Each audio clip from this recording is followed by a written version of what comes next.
Hola, antes de nada queremos dar las gracias a la organización del CIS 24 por la oportunidad de explicar, de compartir con todas vosotras cómo ha sido la implantación del aprendizaje cooperativo en las aulas de la Facultad de Educación y Trabajo Social de la Universidad de Vigo, específicamente en el grado en Trabajo Social.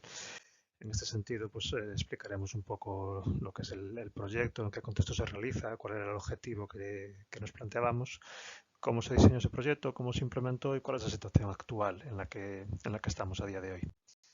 En este sentido, el origen del proyecto parte de lo que es el propio libro blanco del título de grado en trabajo social, que indica, entre otras cuestiones, una serie de competencias esenciales que tienen que ver con el trabajo en equipo, con ese trabajo en equipo de una forma también interdisciplinar, con la posibilidad de que el alumnado del grado tenga la capacidad, la habilidad de resolver problemas en situaciones complejas, habilidades también de relaciones interpersonales, de adaptación a nuevas situaciones, de toma de decisiones y también de reconocimiento de la diversidad y la multiculturalidad.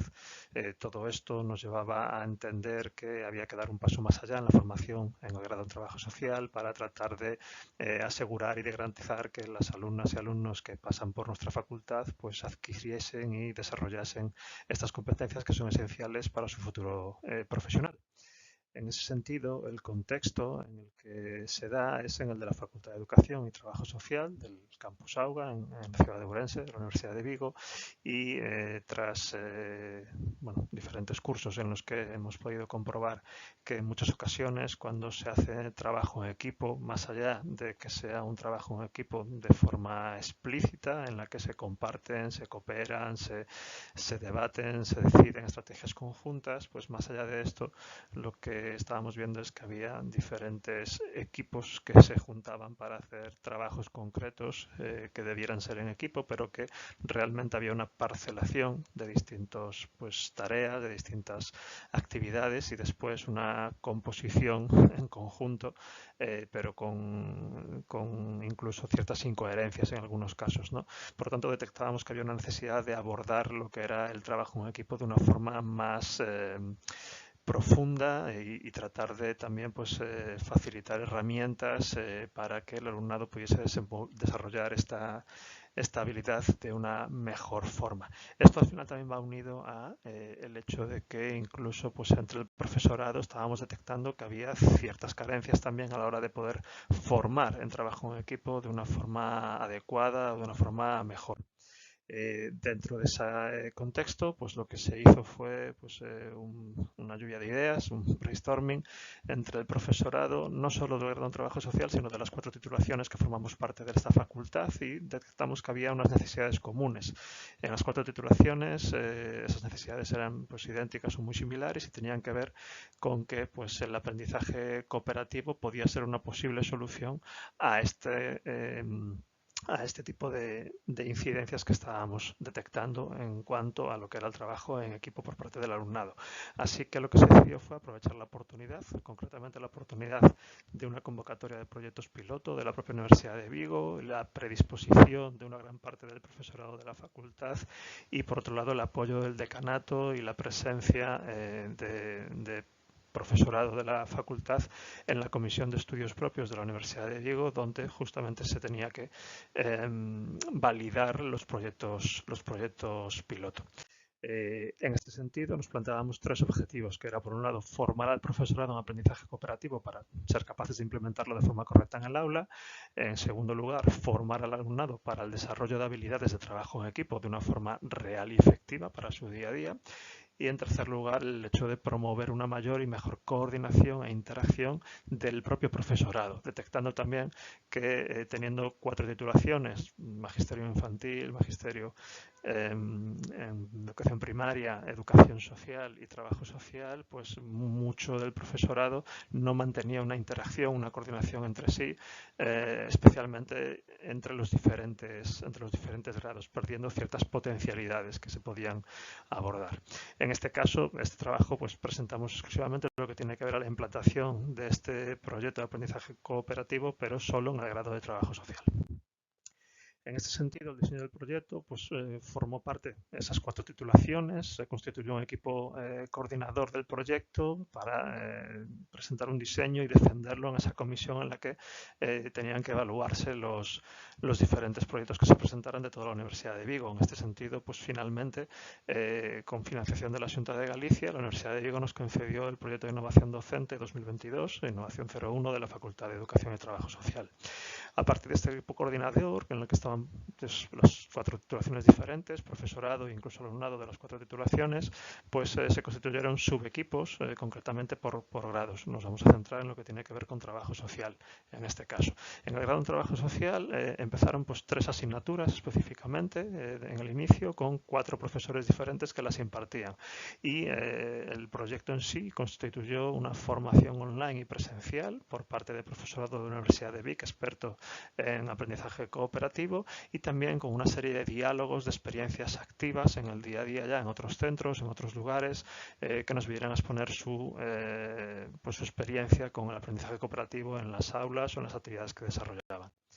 En cuanto a la implementación, pues esas 3 asignaturas eran 2 de segundo curso, Servicios Sociales Especializados 1 y Salud, Dependencia y Vulnerabilidad, y una de cuarto curso, Género, Violencia e Intervención Social. En este sentido, la formación docente que se llevó a cabo de forma online y presencial a lo largo del curso 22-23, pues tuvo un seguimiento continuo por parte de los formadores de la Universidad de Vic. Se aplicaba en el aula todo aquello que se iba aprendiendo en la formación para después hacer trabajo en pareja o en trío educativo en función del número de profesorado que hubiera, de los horarios disponibles, también de la tipología del contrato. En la universidad pues ya sabemos que hay diferentes tipologías de contrato, profesorado asociado, que a lo mejor tiene en este sentido pues trabajos externos a la universidad y por lo tanto sus horarios a lo mejor no coinciden a veces con el del resto del profesorado. Entonces en función de esto pues se iba organizando en parejas o tríos educativos según pudiera gestionarse. Después había un proceso de evaluación y de coevaluación de esa aplicación en el aula del trabajo que se hacía y posteriormente una reflexión grupal sobre las ventajas y los inconvenientes de todo aquello que se había llevado al aula para a partir de ahí pues plantear las dudas en esa formación, en ese seguimiento continuo y tratar de adaptarse a las circunstancias del propio grado de las aulas. Además, esa aplicación, bueno, se aplicaron una serie de dinámicas de cohesión grupal inicialmente en las aulas para poder posteriormente hacer los grupos de trabajo de una forma intencional, aplicando unas estructuras de trabajo cooperativas básicas en esos grupos de trabajo para que desarrollaran su trabajo en equipo de una forma más estructurada, más coordinada y pensando en los objetivos que tenían cada uno de forma individual de mejora de sus habilidades de trabajo en equipo y también de forma colectiva de lo que es la mejora de lo que era el producto final que tendrían que hacer cada uno de los equipos. Y después se diseñaba e implementaban pues sesiones, una sesión o varias sesiones íntegras totalmente con estructuras cooperativas básicas en el aula para desarrollar ese trabajo, ese aprendizaje cooperativo por parte del alumnado en los trabajos que se les planteaban. Y además, hacia el final de ese primer año del proyecto, pues se incorporaba el plan de equipo, un plan en el que pues el alumnado se repartía una serie de funciones que estaban ya predefinidas de forma previa para tratar de abordar todas las necesidades que tuviera un equipo a lo largo del tiempo y además tenían que identificar cuáles eran pues sus aspectos de mejora para poderlos ir evaluando a lo largo del tiempo. En cuanto a la situación actual, pues estamos incorporando nuevo profesorado de asignaturas al proyecto, se está continuando con la formación, esa tutorización del nuevo profesorado por parte del profesorado que inició el curso anterior. Se están creando diferentes grupos de innovación docente interdisciplinares y otro tipo de colaboraciones también, no solo por parte del profesorado del grado en trabajo social, sino incorporando también esa interacción que hemos tenido con otros grados de la propia facultad y tenemos pendiente la reunión del profesorado del grado para evaluar la situación actual y tomar decisiones futuras de cara a tratar de mejorar la estrategia que estamos siguiendo. En cuanto a las fortalezas y debilidades, pues tenemos que las debilidades es la participación de poco profesorado inicialmente en el grado, que esto implica una poca continuidad en el título frente a asignaturas en todos los cuatrimestres que tenían otros grados, como por ejemplo los 2 magisterios, que hay un mayor tiempo de implementación en el aula por parte del profesorado y por lo tanto esto exige más esfuerzo también por parte del alumnado y del profesorado y puede provocar una falta de motivación inicial. Y como fortalezas que vemos una alta implicación del profesorado participante, que hay una recepción positiva iniciativa por parte del alumnado, que se mejoran de forma muy importante las habilidades y destrezas de trabajo en equipo, que los equipos son diversos a nivel intragrupal y homogéneos a nivel intergrupal, lo que enriquece el proceso de aprendizaje, que aumentan las conductas de reciprocidad y que hay más concentración y atención para la mejor fijación de contenidos. Y esto es todo. Muchas gracias.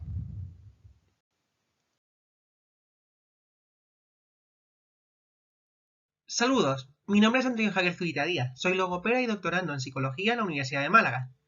A continuación les voy a hablar sobre los avances en la comprensión y expresión a través del lenguaje asistido en el trastorno del espectro autista, un enfoque de comunicación inclusiva y educación integradora. En este breve índice se exponen los apartados que vamos a tratar en la presente comunicación, así que comencemos. Tener en cuenta el perfil comunicativo lingüístico en una población mínimamente verbal o con necesidades complejas de comunicación resulta fundamental en los contextos de inclusión social y educativas. Cuando esto ocurre en la etapa escolar, por ejemplo, se crean barreras que afectarán al rendimiento de la propia persona y a su entorno, sufriendo un retraso académico que no siempre se soluciona de manera óptima, a no ser que se cuente con un aula equipada para afrontar estas necesidades, y que por desgracia no todos los colegios tienen a día de hoy. Sabiendo esto, debemos hablar del trastorno espectro autista o TEA, definido por la quinta edición del Diagnostic and Statistical Manual of Mental Disorder, cuyas siglas son DSM-5, como una condición neurológica y el desarrollo que se manifiesta desde el nacimiento y persiste a lo largo de toda la vida. La prevalencia del TEA se estima en más de 70 millones de personas a nivel mundial, afectando aproximadamente a 10 de cada 1000 niños en edad escolar solo en España. Los niños y niñas con TEA pueden experimentar dificultades en el área de la comunicación, incluyendo un 25% de casos en los que no se desarrolla un lenguaje funcional y alteraciones significativas en la producción del habla y en la comprensión del lenguaje. Es aquí donde estas alteraciones repercuten directamente tanto como fuera como dentro del aula.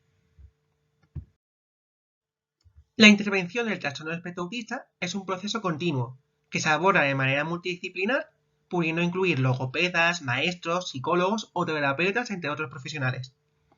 Aprovechando las habilidades visoespaciales de esta población, se suele usar instrumentos relacionados con la comunicación aumentativa o alternativa, cuyas siglas son CAA.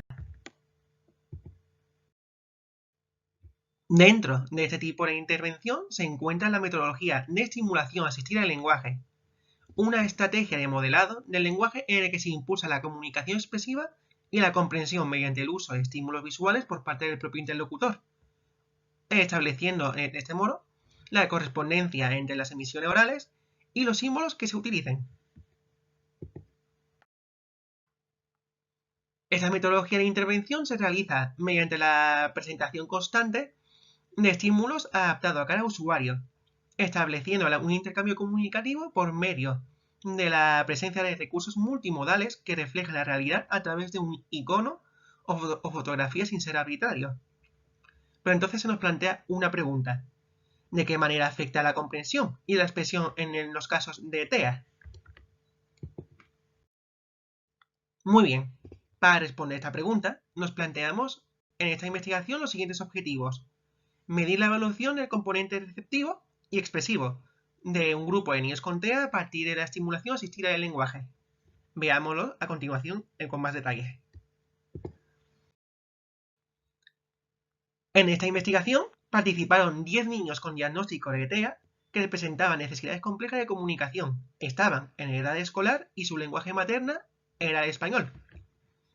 Durante sesiones de logopedia de aproximadamente 45 minutos semanales, se incluyeron actividades de estimulación asistida del lenguaje, con recursos del portal aragonés de comunicación aumentativo y alternativo, ARASAC. Los pictogramas de ARASAC se destacan por su alto grado de iconicidad y personalización, lo que hace especialmente adecuado para la comunicación y la comprensión de personas con TEA y otras necesidades especiales.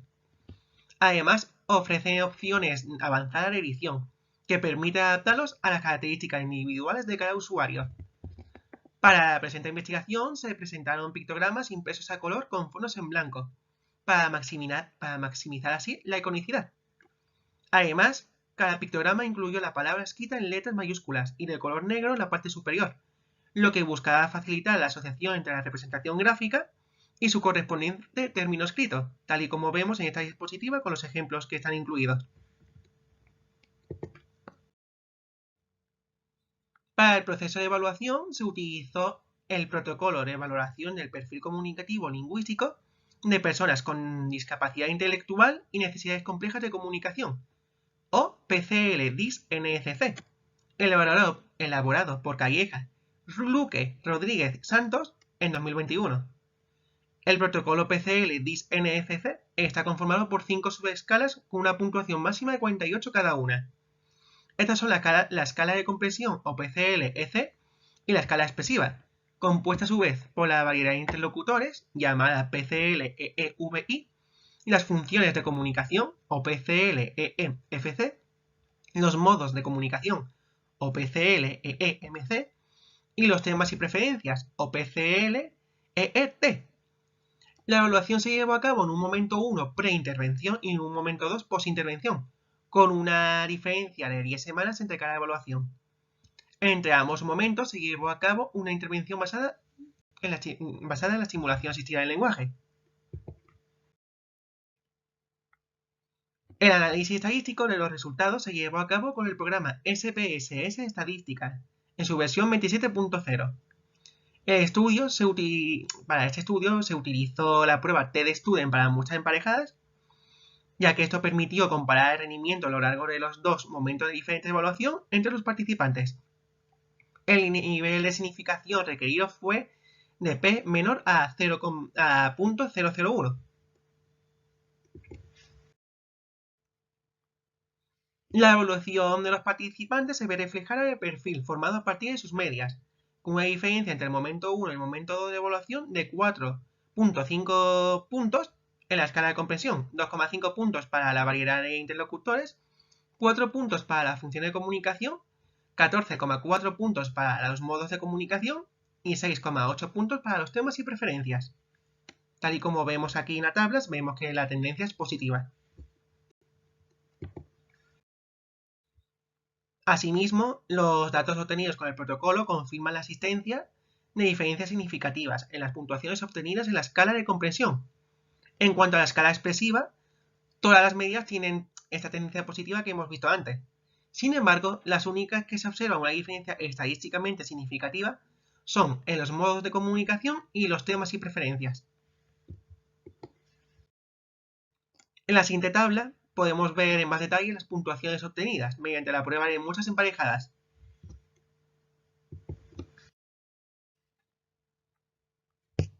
Para finalizar, se puede concluir que la intervención basada en la estimulación asistida del lenguaje es un enfoque de comunicación inclusiva que mejora la comprensión de los participantes con TEA. Asimismo, también se observan mejoras significativas en las habilidades expresivas. Todo ello puede ser útil para la inclusión educativa en estos casos de la población con TEA, con un lenguaje de comunicación afectados, eliminando barreras y facilitando su inclusión en diferentes contextos.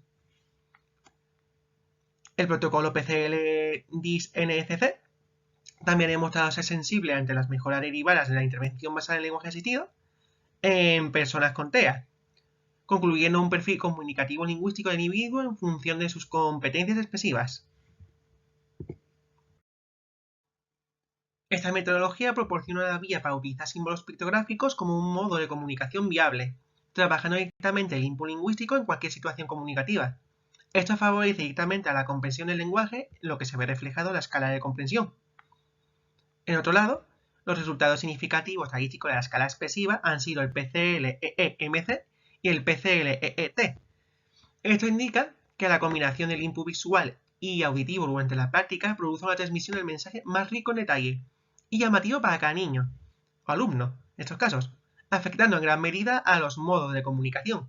Por ejemplo, orientando más su cuerpo hacia el interlocutor, mirando directamente a los objetos utilizados y representados en los pictogramas, señalando con más frecuencia, denominando palabras sueltas que se estén trabajando con más facilidad, aumentando los intereses de los participantes. Todo ello podrá favorecer a una educación integradora siempre y cuando esta metodología se implemente de manera correcta y atendiendo a las necesidades individuales de cada niño. Aquí muestro un pequeño recopilatorio de la bibliografía usada para la elaboración de esta investigación en caso de que queráis profundizar más sobre el tema. Y con todo, aquí concluye la presentación. Muchas gracias por vuestra atención y al Sexto Congreso Internacional de Inclusión Social y Educativa por darme la oportunidad de participar con esta comunicación que espero que os haya parecido interesante.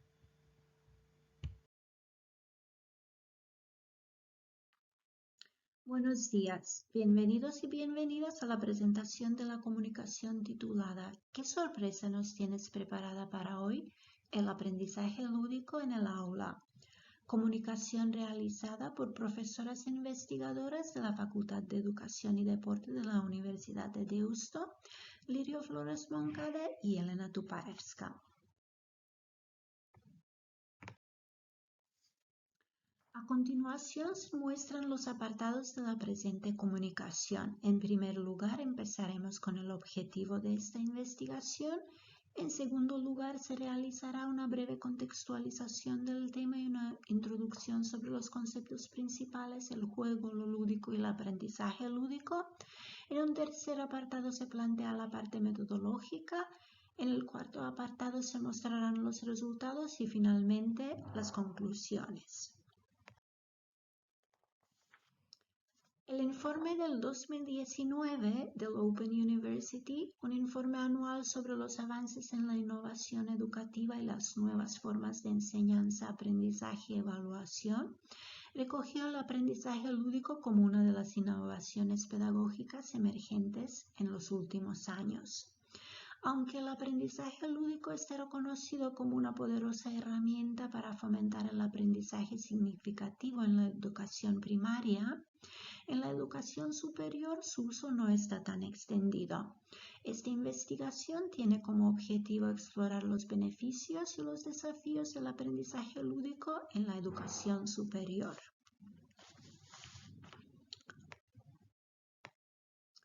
Una de las consecuencias de la pandemia de COVID-19 es un menor compromiso del alumnado.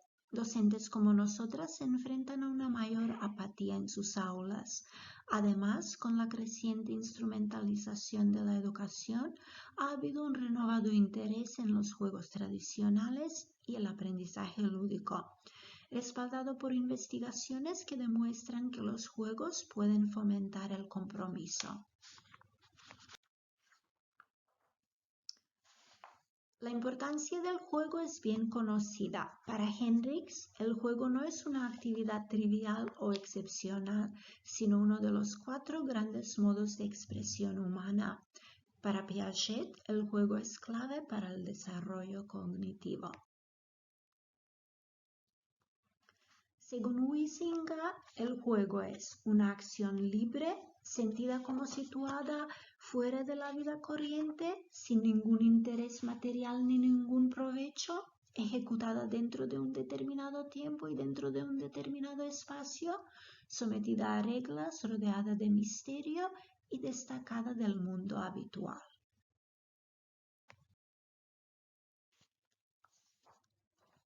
Por otro lado, lo lúdico, otra categoría central de nuestra cultura, se define a través de 5 dimensiones: espontaneidad física, espontaneidad social, espontaneidad cognitiva, alegría manifiesta y sentido del humor.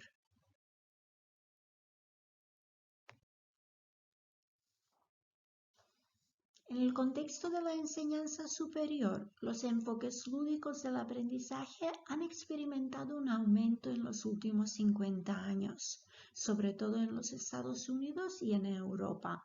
Las técnicas usadas en este contexto son diversas. Incluyen juegos de rol, juegos de simulación, el juego tradicional, juego digital, creación de juegos, gamificación y juego postdigital, desde lo lúdico como pedagogía hasta las salas de escape. Para ofrecer una perspectiva teórica sobre el aprendizaje lúdico en la enseñanza superior, Norgaard y compañeros utilizan la metáfora del círculo mágico, que denota un espacio de juego separado del mundo real y construido mutuamente. Es un espacio de aprendizaje seguro en el que cometer errores, experimentar y explorar. Por otro lado, siguiendo a Beaton, diferentes enfoques pedagógicos que podrían clasificarse como aprendizaje lúdico en el contexto de la enseñanza superior incluyen herramientas, técnicas y diferentes tácticas.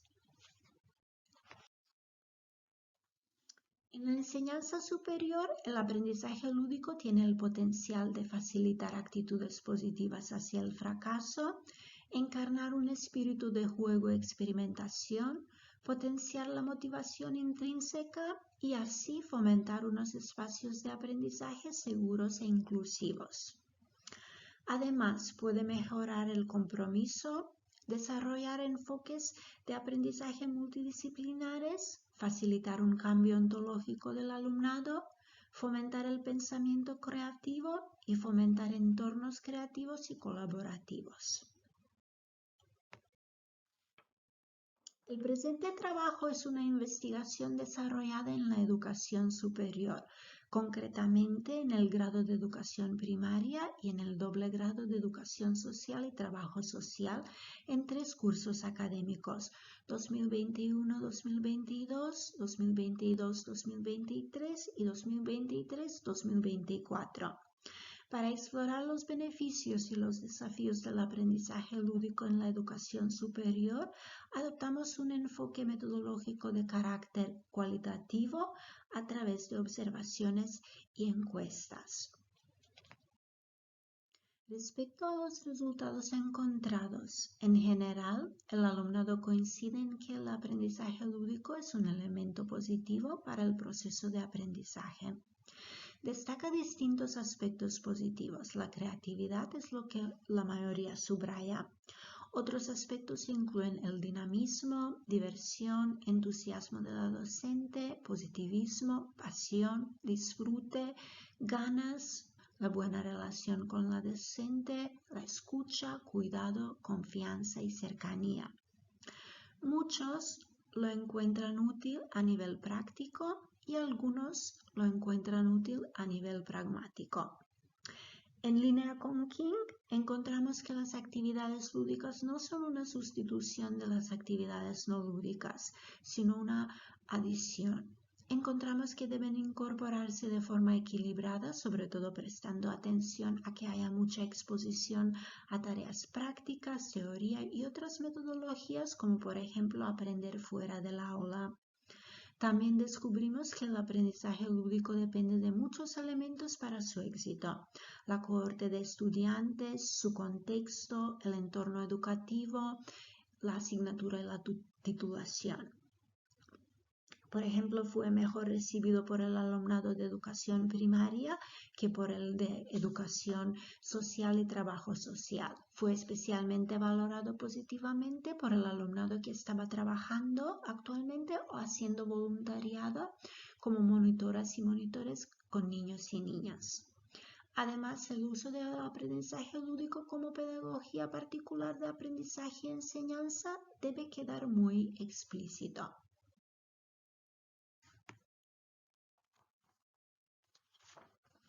Sin embargo, para un pequeño número de alumnos no es un elemento positivo. Además, para un menor número, elementos como la sorpresa son contraproducentes y en su lugar, esos alumnos y alumnas demandan clases más estructuradas.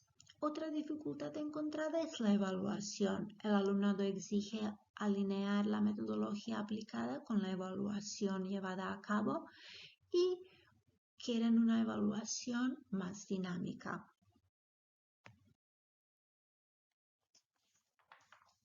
Para concluir, el aprendizaje lúdico puede ser beneficioso como método de aprendizaje, aunque debe formar parte de un amplio abanico de metodologías y pedagogías que permitan al alumnado aprender de distintas maneras.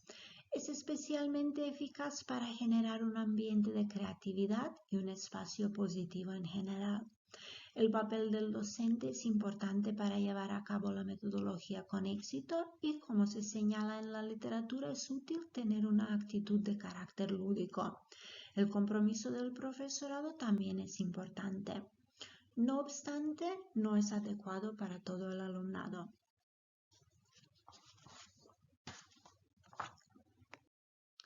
Por último, los niños y niñas con discapacidad y otros niños y niñas vulnerables tienen menos oportunidades de jugar y es importante formar educadores, docentes y PTs lúdicos que vean el juego como una valiosa experiencia de aprendizaje para el desarrollo integral y estén dispuestos a ofrecer amplias oportunidades de juego y así fomentar la inclusión.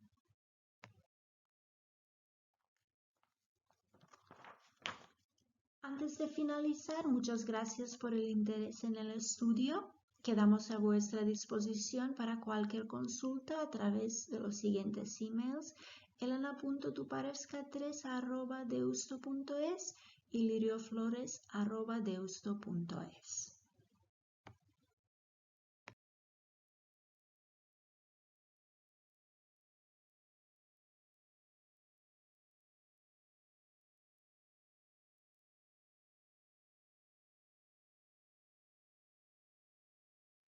Hola, buenas tardes. Mi nombre es Marina Calleja. Voy a presentar el trabajo titulado Identificando las prácticas eficientes en comunicación inclusiva para personas con necesidades complejas de comunicación y discapacidad intelectual en entornos educativos. Este trabajo lo firmamos entre yo misma, mi compañera María Sotillo y mi compañera María Belén Cabañaro.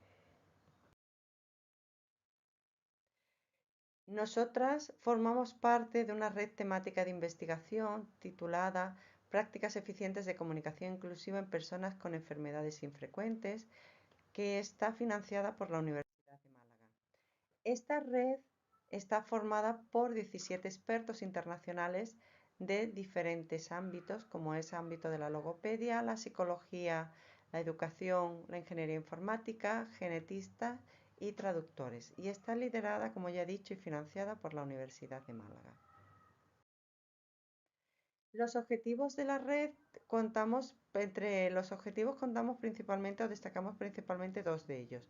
Por una parte está el integrar las evidencias científicas con las evidencias procedentes de la práctica profesional a fin de determinar cuáles son las prácticas eficientes para mejorar la comunicación de personas con enfermedades infrecuentes, discapacidad intelectual severa y necesidades complejas de comunicación.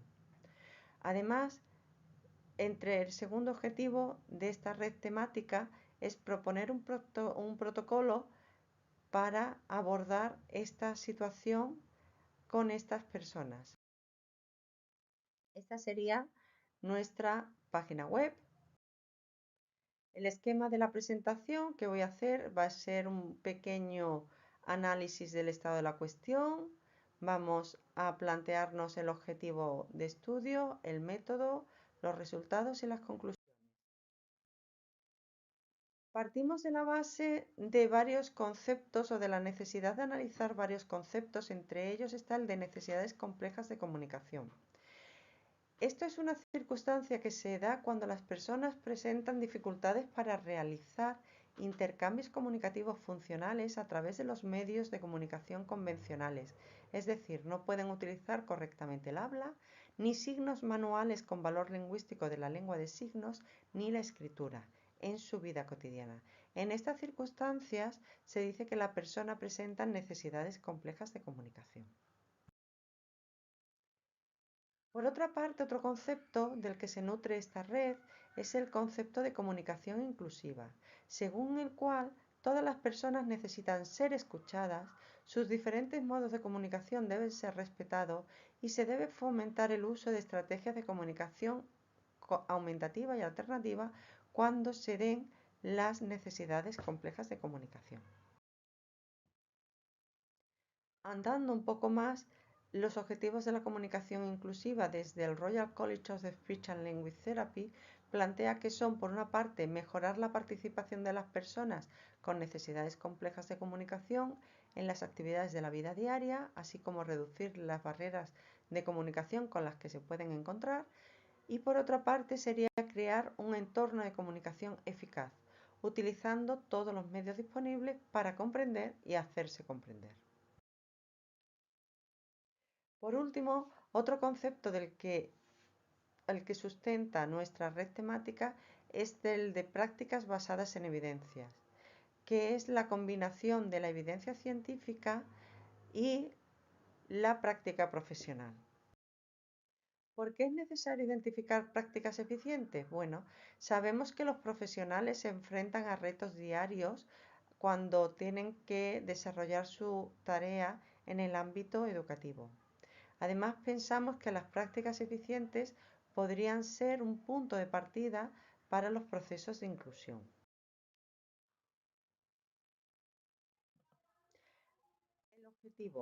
El objetivo de esta red es identificar aquellas prácticas eficientes que sirven para hacer frente a las necesidades complejas de comunicación en personas con discapacidad intelectual severa desde la perspectiva de los profesionales en entornos educativos. Para ello, procedimos a hacer una revisión de la bibliografía existente sobre prácticas eficientes con personas con necesidades complejas y enfermedades minoritarias, y a partir de ahí elaboramos 2 encuestas. Cada una de ellas tenía 7 bloques. La primera constaba de 61 ítems y se pedía identificar las prácticas que se realizaban en los centros de trabajo, mientras que la segunda estaba conformada por 38 ítems y servía para identificar la opinión de los profesionales. Las 2 encuestas se difundieron entre profesionales de centros educativos, colegios profesionales, residencias, talleres, asociaciones de padres, centros de atención temprana y centros de educación especial. Las encuestas estaban disponibles en 3 idiomas, en español, en inglés y en alemán. 430 profesionales respondieron a la primera parte de la encuesta, pero solo 42 de ellos cumplimentaron las 2 partes de la encuesta. Analizando los profesionales que han participado en la encuesta, observamos que el 26% tienen una experiencia por debajo de los 6 años. El 74% restante tiene una amplia experiencia en necesidades complejas de comunicación, ámbito educativo y discapacidad intelectual. Los profesionales tienen un perfil, más de la mitad de las personas que contestaron a la encuesta tenían una formación en logopedia, el 21,43% tenían formación en magisterio, en diferentes especialidades, el 11,9% eran psicólogos, el 2,38% eran o terapeutas ocupacionales o fisioterapeutas o técnicos auxiliares o enfermeros, y en el 7,14% hemos aglutinado aquellos porcentajes y aquellas profesiones menos representativas. En cuanto a las etapas y a los lugares donde desempeñan su actividad profesional, observamos que el 35,71% de los que responden a la encuesta trabajan en ámbito de atención temprana, el 28,57% en centros de educación especial, el 7,14% en centros ordinarios de educación infantil, el 11,9% en centros ordinarios de educación primaria, el 2,38% en centros ordinarios de educación secundaria obligatoria, el 9,52% en residencias y el 4,76% en talleres. Entre la respuesta a la primera encuesta y la segunda se dejó un intervalo de 3 semanas. Los resultados. Observamos amplias coincidencias en la identificación de las prácticas que podemos considerar eficientes entre profesionales de educación ordinaria, es decir, educación infantil, educación primaria y educación secundaria obligatoria, y profesionales de escuelas talleres, que eran las respuestas educativas posobligatorias. De hecho, los resultados van a ser divididos en coincidencias y en discrepancias para clarificarlos mejor. Los profesionales coinciden en señalar que es necesaria una evaluación inicial y una evaluación de progreso para hacer frente a las necesidades complejas de comunicación y verificar que el procedimiento está dando resultados. Es necesario identificar los modos y las funciones comunicativas de las personas con necesidades complejas de comunicación y enfermedades minoritarias, independientemente que trabajen en centros de educación ordinaria o en centros postobligatorios. Señalan igualmente la necesidad de elaborar protocolos específicos de evaluación inicial, protocolos para la toma de decisiones y protocolos para la evaluación del seguimiento para trabajar eficazmente con personas con necesidades complejas de comunicación y enfermedades minoritarias. Señalan la necesidad de eliminar barreras, incluidas las de comunicación, dado que las detectan. La comunicación bidireccional entre las familias y los profesionales está garantizada. Y las decisiones de los profesionales y las de los familiares están bien definidas. Al analizar los datos y hacer una comparación de medias con el programa Jamovi, observamos que los profesionales de educación ordinaria cuentan a priori con menos formación en materia específica para abordar las necesidades complejas de comunicación y las enfermedades minoritarias que los profesionales que desempeñan sus actividades en las escuelas talleres. Además, se observan diferencias en la delimitación de los roles en los centros de educación ordinaria y en las aulas talleres. En los centros de educación ordinaria están bien definidos los roles frente a unos roles más ambiguos en las aulas talleres. La colaboración con profesionales externos se da principalmente en escuelas ordinarias, así como se plantean mayor frecuencia de actividades orientadas a paliar las necesidades formativas en las escuelas ordinarias. Hemos dicho que partían de la base de una menor formación, una formación más inespecífica. La realidad profesional es diferente en centros de educación ordinaria y en centros de enseñanza post-obligatoria. Existen coincidencias en numerosas prácticas que son necesarias para dar cobertura a las necesidades complejas de comunicación en poblaciones con discapacidad intelectual y enfermedades minoritarias de forma eficiente. Los profesionales reclaman la creación de protocolos de evaluación, protocolos de tomas de decisiones y protocolos de evaluación de seguimiento para hacer frente a las demandas educativas de esta población.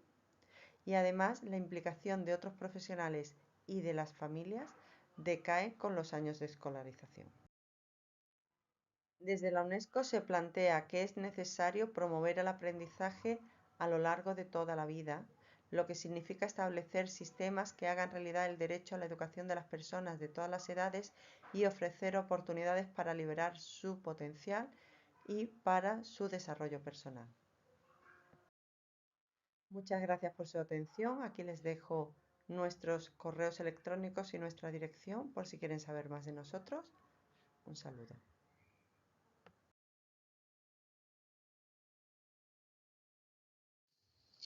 Hola, buenos días. Antes de comenzar, me gustaría agradecer a la organización la posibilidad de poder participar con esta comunicación en el 6º Congreso Internacional Bimodal en Inclusión Social y Educativa. El título de nuestra comunicación es Evaluación de la conducta en niños y niñas con TEA y neuroatípicos.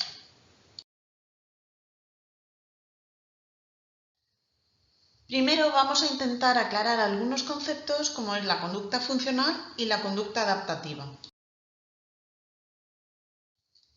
Con conducta nos referimos a la funcionalidad que preside la misma, así como respuesta a las demandas naturales y sociales del entorno.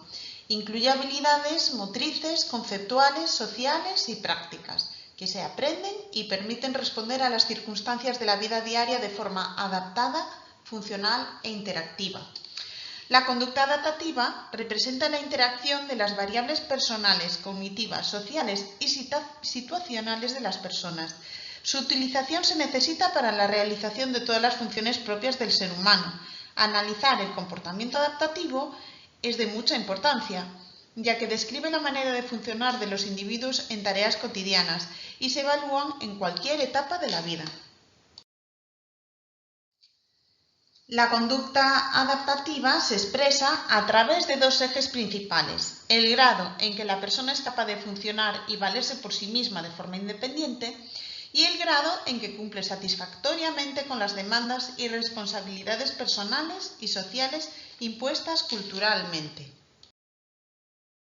Actualmente, el concepto alude al rendimiento en el manejo de las habilidades de la vida diaria que se precisan para ser autónomos como personas y en sociedad, y están directamente relacionadas con la edad de la persona, el contexto social en el que se desenvuelve, si se puede modificar o no, y si se define por el rendimiento práctico de la persona, no por la capacidad para poder hacerlo, sino por la motivación. En las personas con TEA encontramos problemas de conducta y conductas desadaptativas de distinto grado de severidad que afectan a sus interacciones sociales, a las conductas y a la comunicación desde la primera infancia y de forma duradera, que afecta al desarrollo en su totalidad. Desde esta perspectiva se puede afirmar que este concepto resulta de interés para poder explicar muchas conductas y acciones de estas personas.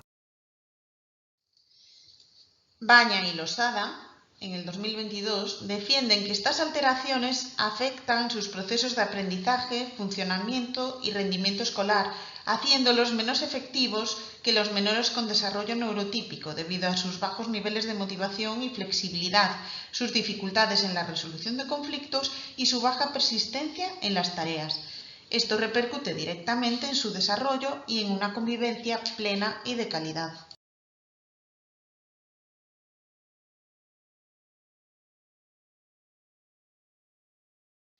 Los objetivos de esta investigación son analizar si existen diferencias entre las personas con y sin TEA en los resultados del GARS y comprobar el papel que en ellas puede desempeñar la edad, determinar si existe correlación entre las dimensiones y destrezas que evalúa el GARS y verificar si el GARS permite identificar a las personas diagnosticadas con TEA y a las normotípicas a partir de sus dimensiones y destrezas.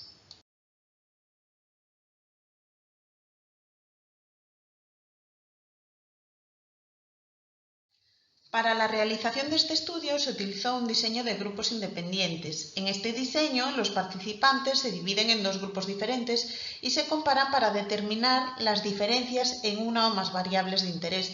En este caso, los dos grupos están constituidos por un grupo de participantes con TEA y un grupo de participantes normotípicos. El objetivo de estos diseños suele ser examinar las diferencias o similitudes entre los dos grupos en términos de características, habilidades, comportamientos, etc. Así es posible obtener información sobre cómo el TEA puede influir en ciertas variables en comparación con los participantes sin TEA.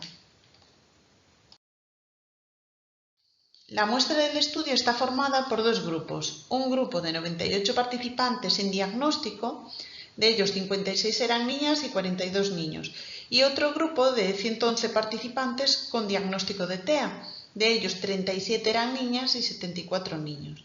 Para seleccionar la muestra de estudio se establecieron dos criterios de inclusión.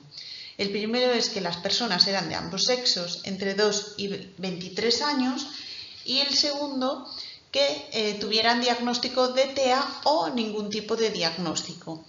El criterio de exclusión sería presentar cualquier otro tipo de trastorno diagnosticado. Como podemos ver, la media de edad se sitúa en 10.20 años. Podemos observar que la composición por edad de ambos grupos es semejante con una media de 11.43 años en el grupo sin TEA y 9.11 años en el grupo TEA. Los datos de asimetría y kurtosis permiten comprobar que el grupo sin TEA tiene una distribución de edades platicúrtica y con tendencia hacia valores más altos en la cola derecha de la distribución. En el caso del grupo TEA se observa una asimetría moderada con una cola derecha más larga y concentrando valores más bajos. Respecto al género, hay una mayor proporción en hombres, un 55.5%, que de mujeres, 44.5%. En el caso del género, por grupo de edad, tiende a ser superior el porcentaje correspondiente a la infancia y niñez en hombres y al contrario en mujeres. El porcentaje de participantes entre hombres y mujeres está sesgado hacia los primeros, mientras que en ambos grupos se mantiene similar en el grupo de infancia y niñez, y en el de adolescencia siendo superior el porcentaje del primero sobre el segundo. El GARS-2 es un test estandarizado que se utiliza para evaluar si existen características diferenciales del desarrollo en los niños entre 3 y 22 años.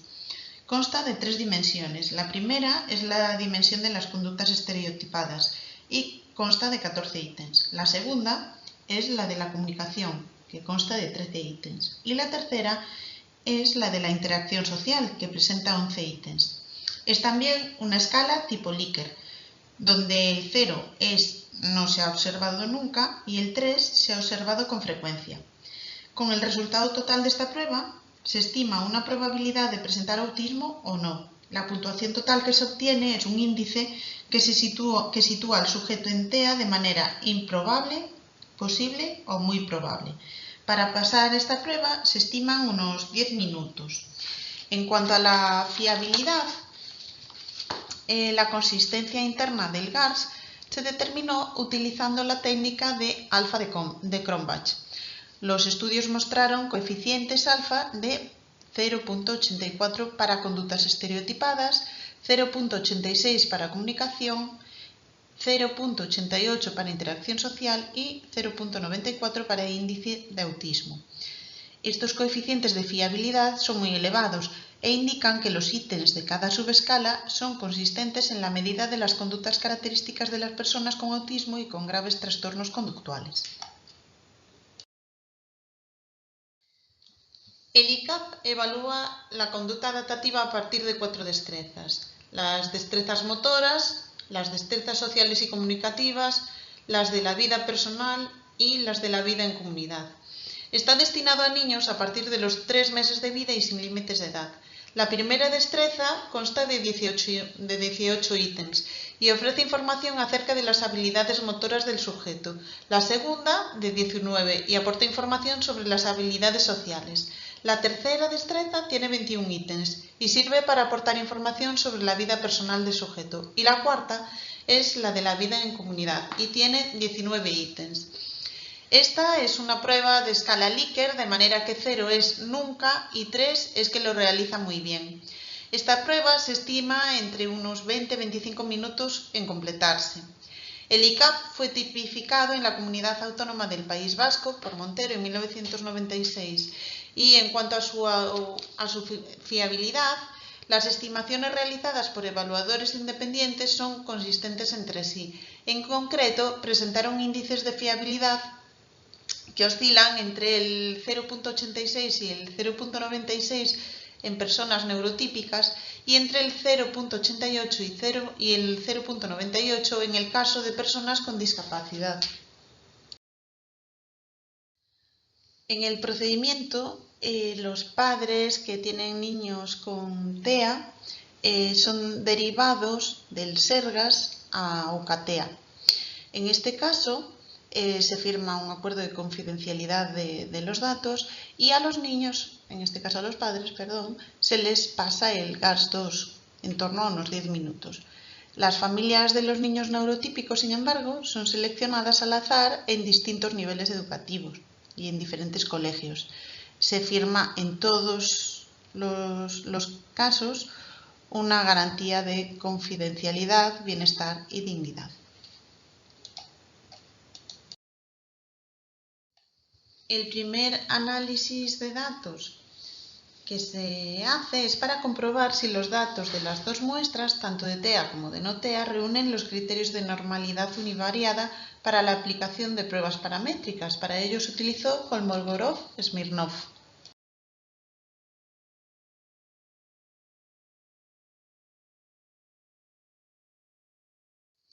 Los resultados de esta prueba fueron significativos, salvo en el ICAP DVC, por lo que se descarta una distribución normal de la muestra y se recurrió entonces a pruebas correlacionables y contrastes no paramétricos.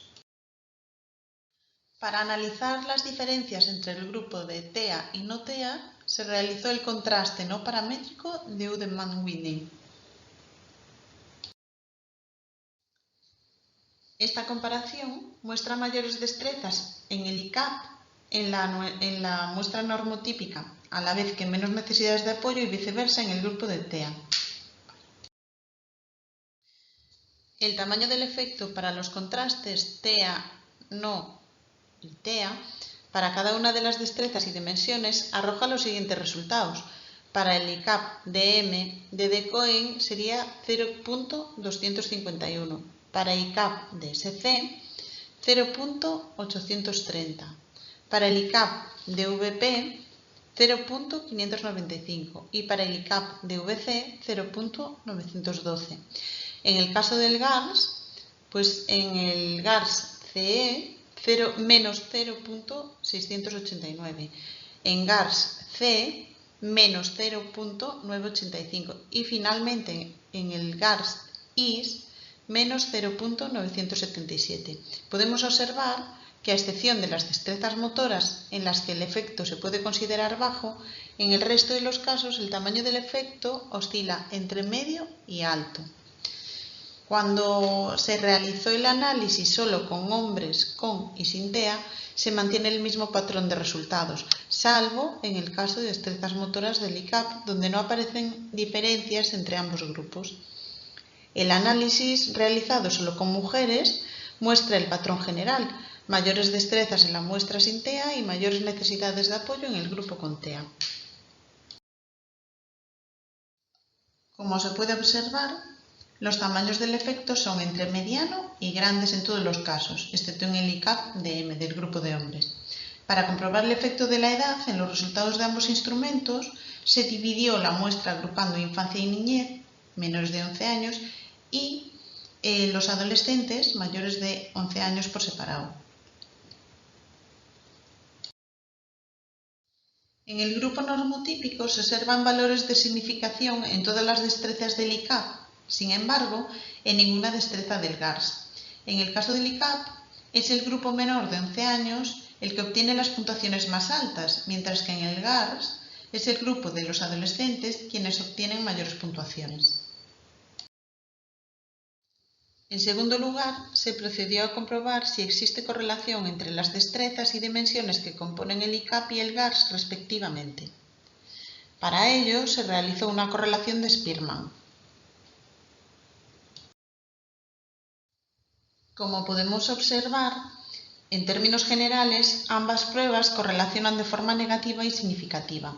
Hay que exceptuar la relación entre destrezas de la vida cotidiana del ICAP y comportamientos estereotipados e interacción social del GARS2, que no alcanzan la significación, aunque mantienen su correlación negativa. A mayores destrezas, menores necesidades de apoyo. El tercer objetivo es verificar si el GARS2 y el ICAP permiten identificar a las personas diagnosticadas con TEA y a las normotípicas a partir de sus dimensiones y destrezas. Para alcanzar este tercer objetivo se realizó un árbol de decisión que es un modelo predictivo que divide el conjunto de datos en grupos basados en las características de las variables predictoras. Cada división en el árbol es un nodo, y los nodos terminales son las hojas. Las variables introducidas en el análisis fueron el diagnóstico, es decir, TEA y no TEA, y las diferentes dimensiones y destrezas del GARS e ICAP. Se trataba de comprobar si a través de la información proporcionada por los cuestionarios sería posible clasificar correctamente a los participantes en el estudio según el diagnóstico existente. Como se puede comprobar en la tabla, el análisis solo ha seleccionado las variables destrezas sociales y comunicativas y dimensiones de la comunicación como predictoras del diagnóstico de TEA.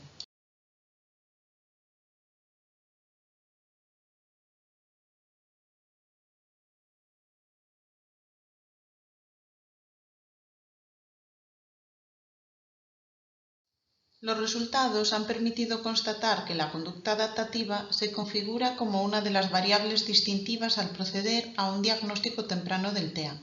La comparación entre la muestra normotípica y la diagnosticada como TEA revela mayores destrezas en la primera, a excepción de las motoras en hombres, y mayores necesidades de apoyo en la segunda. También la edad parece influir de modo diferente en ambos grupos. Mientras que en el grupo normotípico la edad solo desempeña un papel en el grado de dominio de las destrezas evaluadas por el ICAP, sin que haya diferencias debidas a la edad en las necesidades de apoyo. Sin embargo, en el grupo TEA, la edad parece ser responsable de diferencias tanto en destrezas como en necesidades de apoyo. En particular, a mayor edad, las destrezas sociales y comunicativas de la vida personal y de la vida en comunidad son significativamente superiores, y también lo son en las destrezas motoras, si bien no alcanzan la significación estadística. Al revés, el grupo de mayor edad necesita más apoyos que el menor, pero a un nivel similar en interacción social. Los resultados, también derivados del análisis correlacional entre ambos instrumentos, muestran el mismo patrón de relación inversa entre destrezas y necesidades de apoyo. Las correlaciones entre las dimensiones de ambos cuestionarios son negativas y significativas en todos los casos, salvo entre conductas estereotipadas e interacción social y destrezas de vida en la comunidad. Este estudio pretendía analizar si existe una relación causal y es posible establecer una relación predictiva entre las variables del GARS e ICAP y las características que definen el riesgo de presentar TEA. Se ha podido comprobar que un 75.1% de los casos agrupados estaban clasificados correctamente. En particular, un 74.8% de las personas con TEA fueron identificados correctamente y un 75.5% de la muestra normotípica también fue correctamente identificada. Sin más, agradeceros vuestro tiempo y vuestra atención.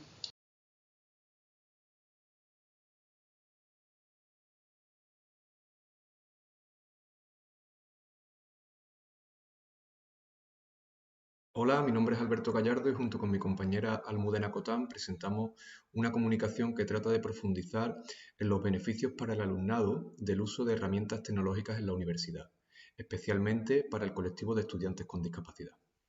El rol que ejerce la tecnología en los aprendizajes de los estudiantes con discapacidad en el contexto de una educación superior ha sido un tema estudiado y de gran interés para la comunidad científica en los últimos tiempos.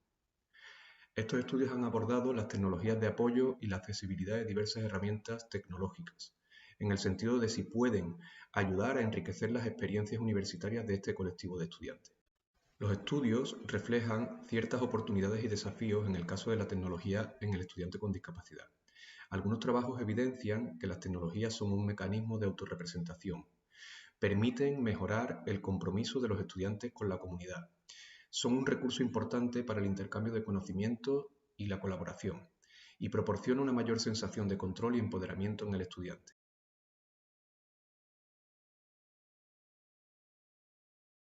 En este contexto, el trabajo que presentamos propone una reflexión crítica sobre el estado de la cuestión, valiéndonos de un amplio análisis de la bibliografía de impacto existente.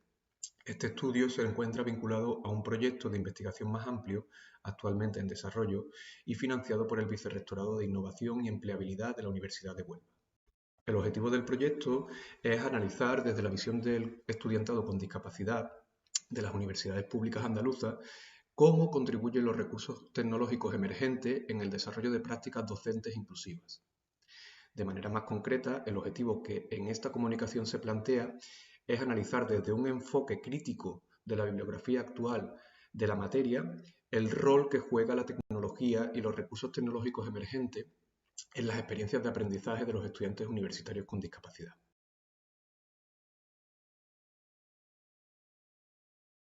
Siguiendo los principios metodológicos para los análisis bibliométricos en el ámbito de la educación, así como las directrices Prisma, se consideraron los criterios de selección de fuentes de información, la elegibilidad de los documentos de búsqueda y la selección de los títulos, así como el proceso de extracción y presentación de los datos. En el marco del presente estudio, seleccionamos las bases de datos Scopus y Google Scholar. Para ello se ha realizado una búsqueda de artículos científicos sobre los siguientes tópicos: educación inclusiva, discapacidad, educación superior, recursos tecnológicos y aprendizaje. Tras aplicar criterios de inclusión y exclusión, se seleccionaron distintos trabajos que fueron analizados en profundidad. El análisis de estos estudios nos ha permitido realizar una reflexión crítica sobre el estado de la cuestión.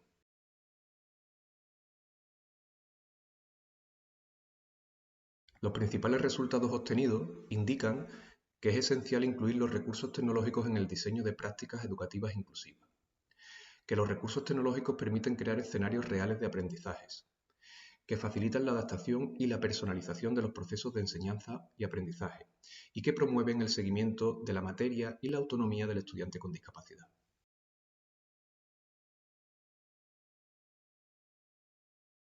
Las conclusiones derivadas de este análisis permiten afirmar que la tecnología juega un papel esencial en los procesos de enseñanza-aprendizaje, potenciando el aprendizaje significativo, desarrollando nuevas formas de interactuar y trabajar más motivadoras, eficientes y atractivas.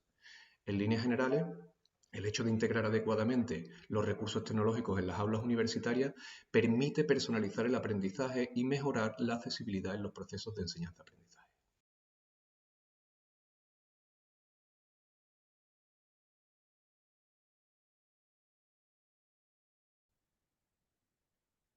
Buenos días con todos y con todas. La presente comunicación presenta un proyecto de investigación cualitativa bajo el método fenomenológico en un contexto universitario como es la Pontificia Universidad Católica del Ecuador, sede Esmeraldas. El proyecto es realizado por María Bernabé, estudiante de doctorado de la Universidad del País Vasco y docente de la PUCE sede Esmeraldas. El fenómeno de estudio que motiva esta investigación hace referencia a la praxis pedagógica de los docentes y a la influencia que en ella tienen los procesos de capacitación y actualización. Se considera necesario someter esta situación a indagatoria para explorar la fenomenología de la conciencia que el personal académico de las carreras de ciencias de la educación tienen en relación con su experiencia de formación y capacitación y cómo ésta incide realmente en su praxis pedagógica. La capacitación y actualización docente se convierten en un factor clave para transformar la realidad educativa de la provincia, pero se evidencia que esta no está siendo garantía de transformación de la praxis pedagógica de los docentes. Se considera que comprender este fenómeno es crucial para mejorar la calidad educativa y, como consecuencia, orientar el desarrollo social y económico de la provincia. El objetivo general de esta investigación se centra en configurar una representación teórica orientada hacia la comprensión de la relación entre la capacitación y actualización docente y la praxis pedagógica de estos en las carreras de educación de la PUCE sede Esmeraldas. En cuanto a las bases teóricas que sustentan el desarrollo de esta investigación, señalar que estas comprenden la praxis pedagógica, la capacitación y actualización docente, el contexto educativo de Esmeraldas y la relación entre praxis y capacitación. En cuanto a la praxis pedagógica, señalar que la sociedad actual exige transformar la praxis pedagógica hacia un enfoque más integral, centrado en el aprendizaje y el desarrollo de competencias. La praxis pedagógica debe ser entendida como un proceso dialógico entre teoría, práctica y reflexión. Tal como señala Freire, esta consiste en la relación dinámica y dialéctica entre teoría y práctica. Para Ríos, urge la necesidad de incluir la reflexión sobre la praxis como eje de la formación por medio de estrategias tales como la sistematización de experiencias, las comunidades de aprendizaje y las parejas pedagógicas.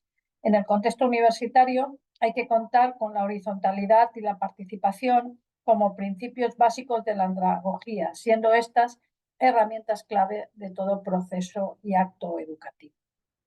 En cuanto a la capacitación, indicar que el proceso de aprendizaje y formación profesional de todo docente en la actualidad encuentra su sustento epistemológico en estos dos paradigmas del aprendizaje, el socioconstructivismo y el conectivismo. Para el socioconstructivismo, el conocimiento se construye activamente a través de la interacción social con el entorno y la asimilación de nuevas experiencias. Son elementos centrales la interacción social, el aprendizaje activo y colaborativo y la reflexión conjunta. En cuanto al conectivismo, este concibe el conocimiento como una realidad distribuida en redes y el aprendizaje ocurre a través de la conexión y la interacción con diferentes fuentes de información y personas.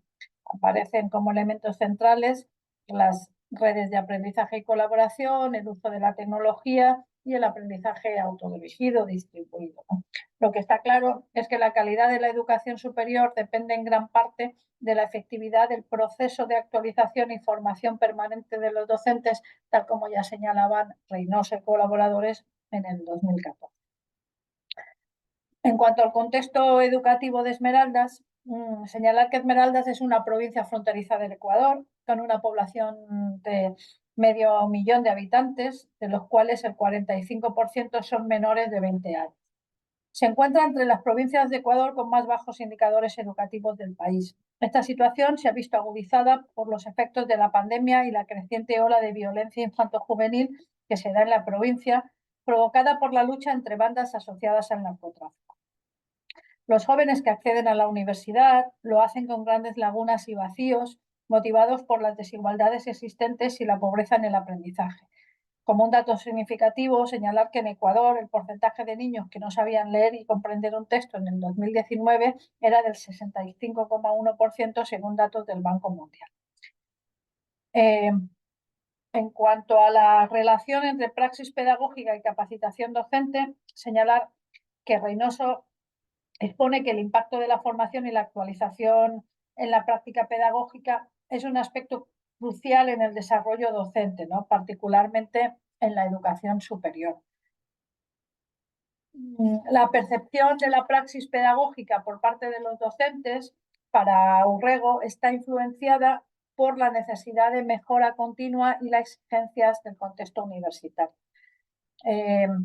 Para otra autora como Bayán, el desarrollo profesional docente es una preocupación en la agenda de la educación superior, dado que existe un consenso en que el buen profesor y su desarrollo profesional son un insumo clave para lograr la mejora de los aprendizajes de los estudiantes de educación superior y lograr también de esta manera la calidad educativa. Sin embargo, esta misma autora, con Cardoso, señalan que muchas actividades de desarrollo profesional docente han sido a menudo presentadas como talleres aislados y esporádicos y, por tanto, son inadecuados para producir cambios sostenibles en las prácticas de enseñanza, ¿no? En lo que respecta al diseño metodológico de este estudio, indicar que este está enmarcado en un enfoque de investigación cualitativo dentro del paradigma fenomenológico interpretativo.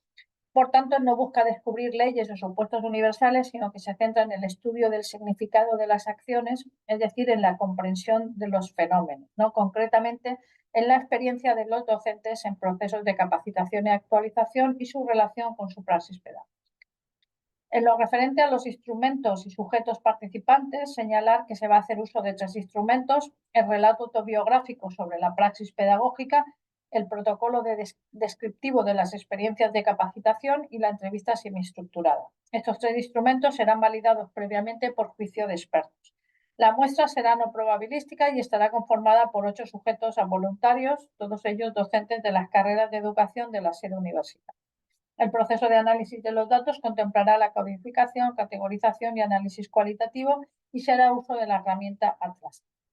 En cuanto a la validación de los resultados del estudio, señalar que en el proceso de análisis de los datos se desarrollará un proceso permanente de realimentación y reevaluación, garantizándose así la validez del estudio.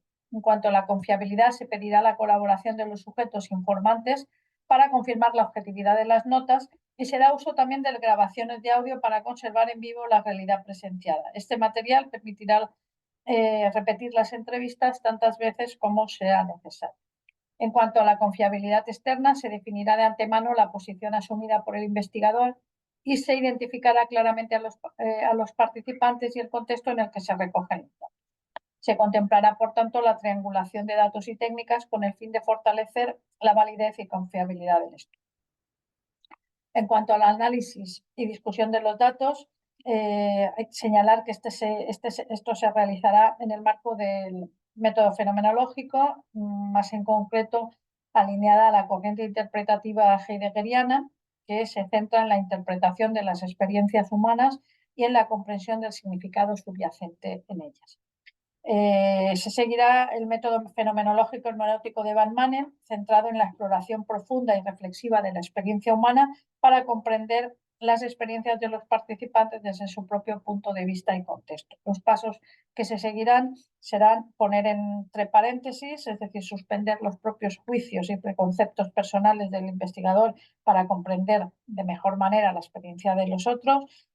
El análisis temático se profundizará en las descripciones de las experiencias de los participantes para identificar los temas y significados subyacentes, los aspectos más esenciales, y la interpretación hermenéutica, es decir, la interpretación reflexiva y hermenéutica de los datos, incluyendo el contexto cultural, social e histórico. Bueno, hasta aquí pueden encontrar algunas de las referencias de los textos en los que me he ido apoyando y finalmente decirles que muchas gracias por su atención y ante cualquier duda o cuestión pues pueden escribirme en el mail que aparece en pantalla. Muchísimas gracias a todos.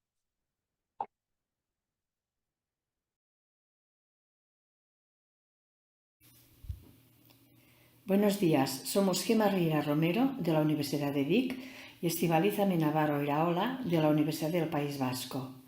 La comunicación que vamos a presentar se titula Exploración de las percepciones docentes y desafíos en la implementación del aprendizaje cooperativo para la inclusión educativa. En las últimas décadas se ha registrado un progreso notable en la configuración de ambientes educativos más inclusivos, con el propósito de asegurar la participación y el aprendizaje adecuado de todos los estudiantes. No obstante, persisten desafíos en la dinámica real del aula que requieren atención. Así pues, el objetivo de nuestra comunicación se centra en el análisis y la comprensión de las concepciones subyacentes de los docentes, así como en la observación de los cambios o mejoras introducidos y en la variación de las percepciones una vez implementada la metodología del aprendizaje cooperativo en la clase de algunos maestros. El derecho de educación es un derecho universal. Son múltiples y variados los acontecimientos que en los últimos años se han producido por una educación inclusiva, equitativa y de calidad. Emprende sus primeros pasos en la Declaración de Salamanca de 1994 y se configura como un objetivo central en la agenda política de todos los países. No obstante, tal como recogen los Objetivos de Desarrollo Sostenible de la Agenda de 2030, en su número 4, alude a esta cuestión. Se entiende, por tanto, la educación como un derecho que se debe garantizar a todos los niños y niñas, asegurando su acceso, el cual debe ser de calidad, y permitir la igualdad de oportunidades a todos sus miembros. Para Cheta y Jansko, la inclusión se define sobre 4 parámetros. El primero de ellos establece la inclusión como un proceso. El segundo plantea la inclusión como una búsqueda de la presencia, participación y el aprendizaje de todos los de las estudiantes. Desde este sentido, influye en la presencia como el lugar donde los educandos socializan y aprenden a convivir en la diversidad. El progreso como el aseguramiento de la adquisición de conocimientos y éxito para todos los alumnos, y la participación en cómo el alumnado accede a la vida comunitaria desde una vertiente democrática. El tercer aspecto a tener en cuenta es que la inclusión se refiere a la identificación y eliminación de las barreras para alcanzar una educación de calidad, barreras que son conformadas por las creencias y actitudes que presentan las personas que conforman la comunidad educativa y que, al interactuar con factores políticos, sociales y culturales, pueden generar exclusión o segregación escolar. El cuarto y último aspecto señala que la inclusión tiene como foco centrarse en aquellos niños y niñas en riesgo de marginación, exclusión o fracaso escolar, es decir, en aquellos individuos vulnerables asumiendo la responsabilidad moral de asegurar la presencia, participación y el aprendizaje o éxito de dichos sujetos. Nosotros pensamos que para dar respuesta a esta diversidad es importante la implementación de metodologías activas que estén enfocadas a potenciar la participación del alumnado en el proceso de enseñanza y aprendizaje y al mismo tiempo promuevan el avance hacia la educación inclusiva, generando concepciones positivas sobre la inclusión que animen al profesorado a introducir en sus clases estas prácticas. Así pues, los docentes son agentes clave a la hora de implementar la agenda inclusiva a nivel mundial. En la literatura al respecto se recoge la preocupación por parte del profesorado en la aplicación de la educación inclusiva, sobre todo en lo que concierne al alumnado con necesidades educativas especiales. Aunque existen investigaciones que indican actitudes positivas hacia la inclusión, también existen investigaciones que apelan a actitudes más reticentes o escépticas en cuanto a la práctica de la inclusión. Algunas de ellas plantean la insuficiente formación al respecto. Así pues, las concepciones docentes hacen referencia a la corte de percepciones, valores, creencias implícitas y explícitas que los diversos profesionales profesan, así también como la ideología, y ambas resultan cruciales a la hora de liderar los cambios educativos de calado. Dicho de otra manera, el cómo piensa y actúa el profesorado es un factor crucial en el aprendizaje. Está determinado por diversos factores: formación recibida, pero también, ya hemos dicho antes, ideología, experiencia escolar, sus prácticas de vida cotidiana, situación personal, contexto social, emocional, pero también ejerce una notable influencia la cultura escolar y el contexto educativo de referencia, así como el arraigo social y la penetración en el territorio. Al mismo tiempo, algunos estudios realizados en nuestro país, como por ejemplo por Marchesi y Martín en 2006, muestran cómo el avance en los procesos de inclusión necesitan y van en paralelo a la promoción de cambios en las concepciones, representaciones y expectativas que el profesorado construye sobre su alumnado, en especial con aquellos que tienen más riesgo de exclusión en los procesos educativos. Desde este sentido, la finalidad de nuestra investigación es identificar las concepciones sobre la inclusión de 4 maestros y maestras que aplican aprendizaje cooperativo en sus clases. Los objetivos de nuestra investigación son los siguientes. El primero es analizar y comprender las concepciones que subyacen en los docentes sobre la inclusión en términos de progreso, presencia y participación después de la introducción de prácticas cooperativas. El segundo objetivo es analizar la presencia, progreso y la participación del alumnado que más barreras presenta después de introducir prácticas cooperativas. Y el tercer y último objetivo es identificar y determinar las mejoras para promover el cambio en las concepciones del profesorado hacia la inclusión mediante la metodología del aprendizaje cooperativo. La investigación sigue la línea de la metodología de aproximación cualitativa, específicamente el estudio de caso, con el fin de verificar y analizar hasta qué punto las estrategias propuestas por parte del equipo docente han llevado a aumentar el grado de inclusión del alumnado y analizar de igual manera los dilemas que enfrentan en la cuestión de la inclusión a la hora de poner en práctica el aprendizaje cooperativo. En esta investigación se han analizado 2 centros educativos. Uno de ellos es un centro de educación infantil y primaria, mientras que el otro imparte educación secundaria obligatoria. Para la recogida de información se plantearon 2 técnicas de corte cualitativo: la entrevista semiestructurada y el focus group. Todas las sesiones fueron grabadas y transcritas, así como las observaciones recogidas para un posterior análisis de las mismas. Con relación al análisis de los datos, hemos identificado 2 dimensiones de análisis. Por un lado, aquella que hace referencia a las actitudes, percepciones y convicciones del profesorado participante, y la segunda, sobre la situación de la inclusión del alumnado que se encuentra con más barreras. De cada una de ellas hemos establecido unas subdimensiones y categorías de análisis a partir de los datos recogidos de los instrumentos. El proceso de categorización nos ha permitido recoger frecuencias y porcentajes y, juntamente con los datos cualitativos de los grupos focales, hemos identificado los siguientes resultados y conclusiones. Con relación a las características del alumnado más vulnerable de ser excluido, hemos visto que se percibe el más vulnerable aquel que tiene más dificultades de relación con el grupo. Con relación a los apoyos, hay mucha buena relación entre el maestro de apoyo y el tutor dentro de la clase para dar apoyo a los alumnos que se encuentran en más barreras, pero sí que es verdad que faltan muchas más horas. También a los maestros comentan que el aprendizaje cooperativo se percibe como muy beneficioso para la atención a la diversidad, pero sí que es muy dificultoso cuando existen conductas disruptivas dentro de la clase. En general, estos resultados sugieren que el enfoque cooperativo puede ser especialmente efectivo para fomentar la participación, el progreso y la presencia de todo el alumnado, aunque también se debe destacar pues, que aún hay algunas dificultades, sobre todo en algunas áreas específicas, porque este alumnado pueda participar de forma activa en algunas actividades. Después de implementar el aprendizaje cooperativo en las clases, los resultados muestran una perspectiva matizada de los docentes sobre la inclusión en el aula. Aquí hay algunas conclusiones clave, por ejemplo, la importancia de las concepciones docentes en la implementación de prácticas inclusivas. Sus pensamientos y creencias influyen en su actuación, pudiendo facilitar o dificultar estrategias inclusivas. La percepción del aprendizaje cooperativo como una herramienta que atiende a la diversidad del alumnado. Sin embargo, algunos no lo ven como un facilitador completo de la inclusión de todo el alumnado.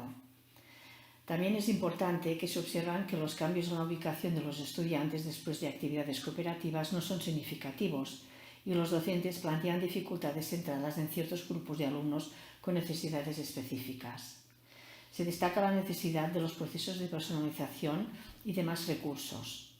Se resalta la importancia del acompañamiento y la formación del profesorado en la implementación de prácticas inclusivas. Se identifican desafíos como la falta de tiempo, coordinación y adaptación de materiales para estudiantes vulnerables. Aunque se observan mejoras en la participación y presencia del alumnado, aún no se refleja en un progreso académico significativo. Y para terminar, se hace hincapié en la importancia de la colaboración entre docentes y profesionales, así como en la necesidad de políticas y valores inclusivos a nivel organizativo. Pues bien, hasta aquí nuestra presentación. Muchas gracias por su atención.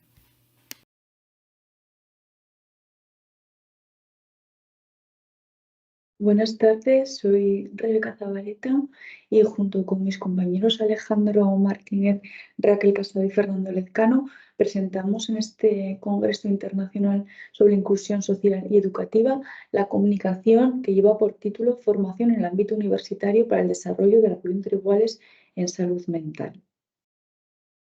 Bueno, un breve índice y sin detenerme mucho, simplemente aclarar qué es el término apoyo entre iguales, que hace referencia a que se define, ¿no?, como esa relación que se establece entre las personas que tienen o han tenido experiencias similares y se basa fundamentalmente en la empatía.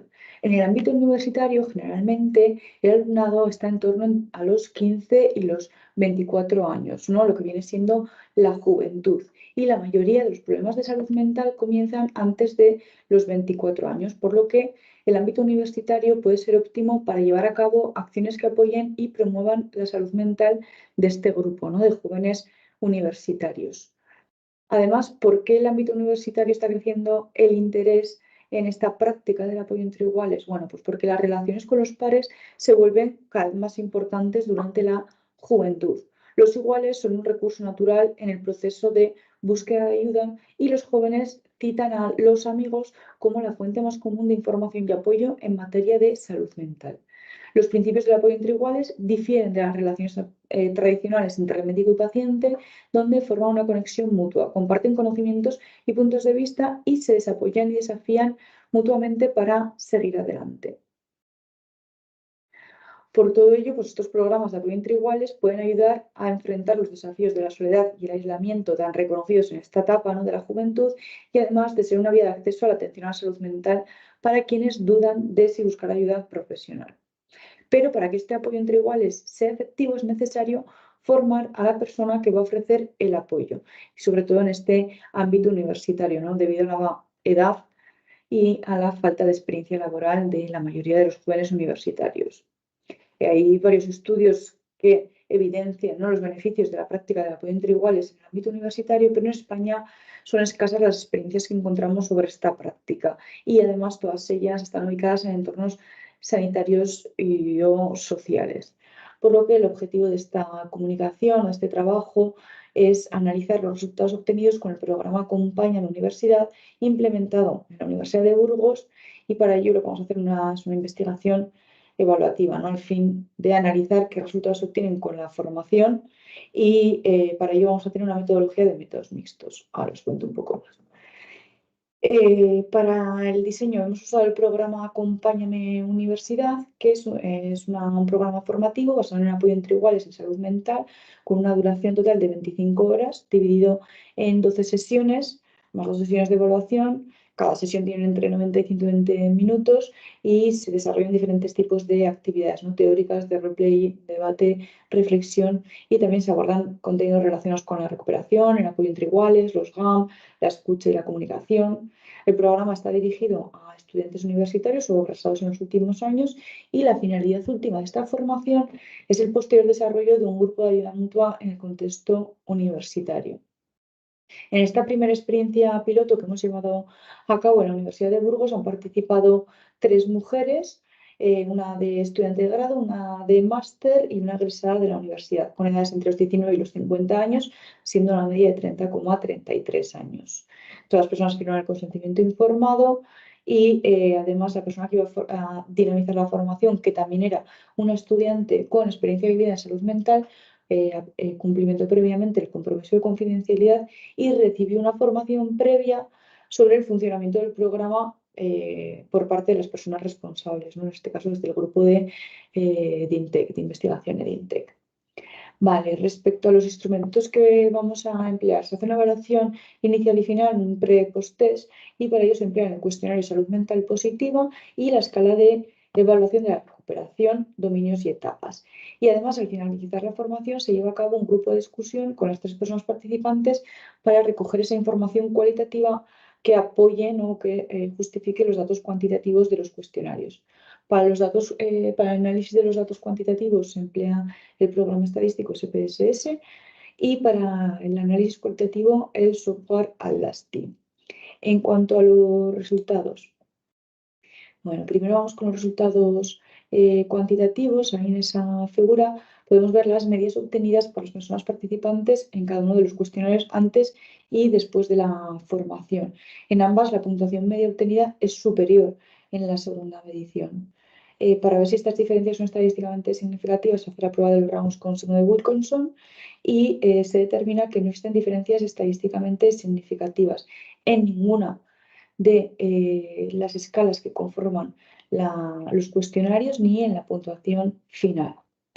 Vale, y respecto a la parte más cualitativa, a los datos obtenidos con el grupo de discusión, respecto al programa formativo, las personas indican que los contenidos son bastante completos y que no modificarían nada, si bien indican que se podrían incluir aspectos relacionados como por ejemplo con otros recursos a nivel de psiquiatría y psicología, o respecto a la sintomatología de los principales trastornos, la prevención del suicidio, o que se trate más el tema de cómo afrontar el volver a la sociedad.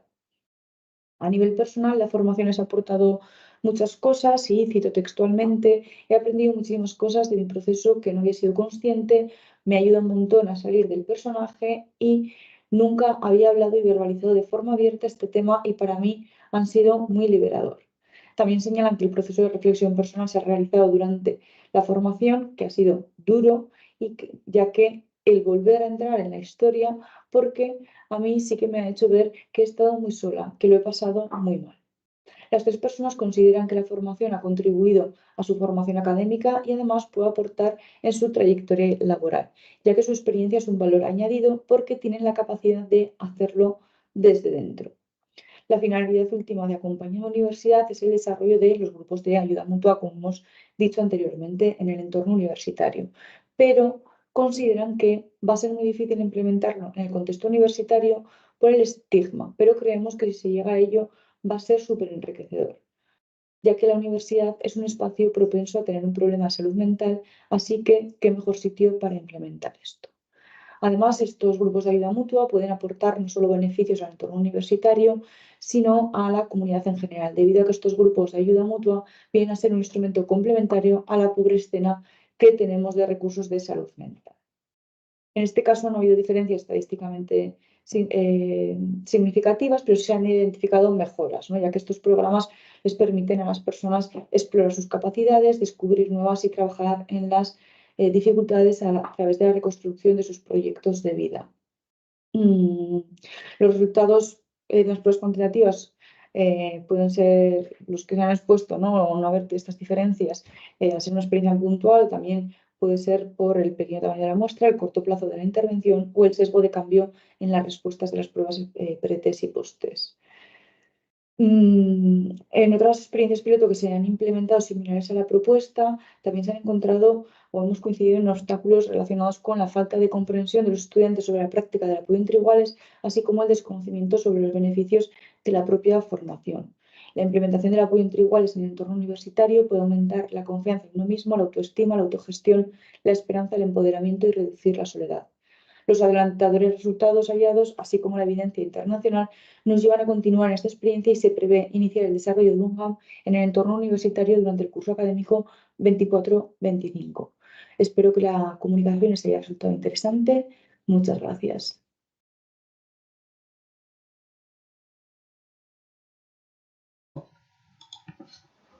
Good afternoon, respected colleague and professional. I'm Laura Torrescaro from the University of Málaga, UMA. As you can observe in the title, we'll explore how using autobiographical narrative medicine in education can provide valuable insight into neurological diseases, and we'll discuss a unique approach that resembles an escape room experience within the narrative and education, offer engaging way to delve into understanding symptoms and empowering both oneself and others. So, incorporating the experience of illness into the narrative within the escape room, overcoming adversity. And according to Rika Caron in her book Narrative Medicine, Honoring the Story of Illness, defines narrative medicine as the ability to recognize, absorb, interpret, and respond to the story of others.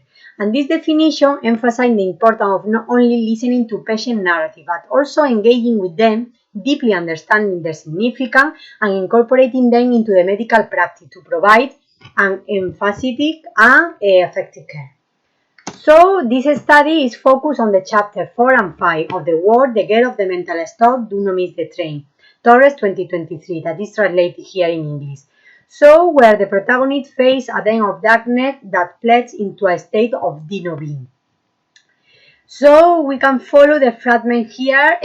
She ran and ran over the sleeper, and she watched the darkness of a tunnel shallow of the last figure. She was running and running after the train, but she was left halfway in the opposite direction when she fell into a deep coma. Torres 2023, page 45. According to scientific study, prejudice toward people with mental and brain disorder still exists.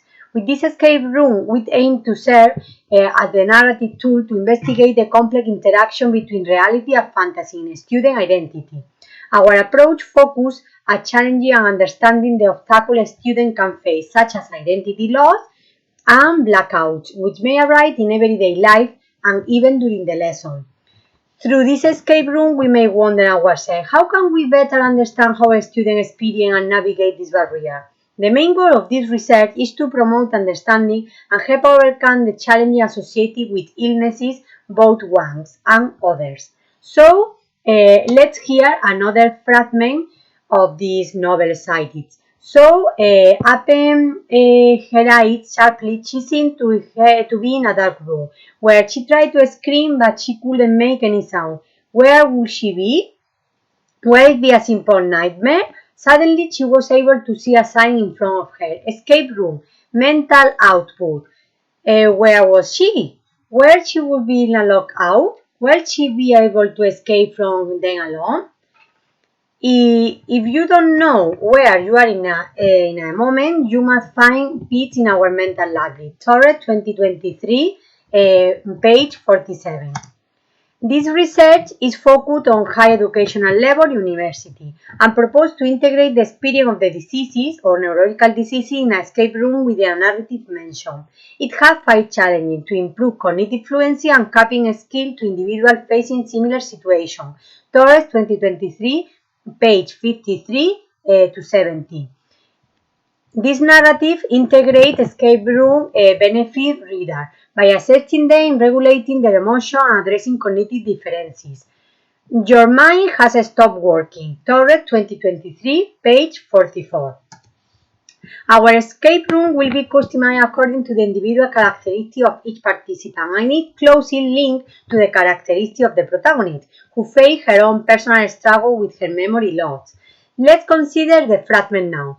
However, the panic of not remembering her name tried to seat her more and more. She herself seemed to have retrograde amnesia, and in order to remember the past, she had no one to remind her. Forward kept calling her a variety of names. Would they know her? Would they be familiar to her? Part of the challenge depends on your memory. Torres 2023, page 55 and 56. For example, for someone emotional and intuitive, the escape room focuses on a technical dilemma that requires emphasis and understanding. And for someone with agoraphobia, it recreates claustrophobic spaces that they must overcome.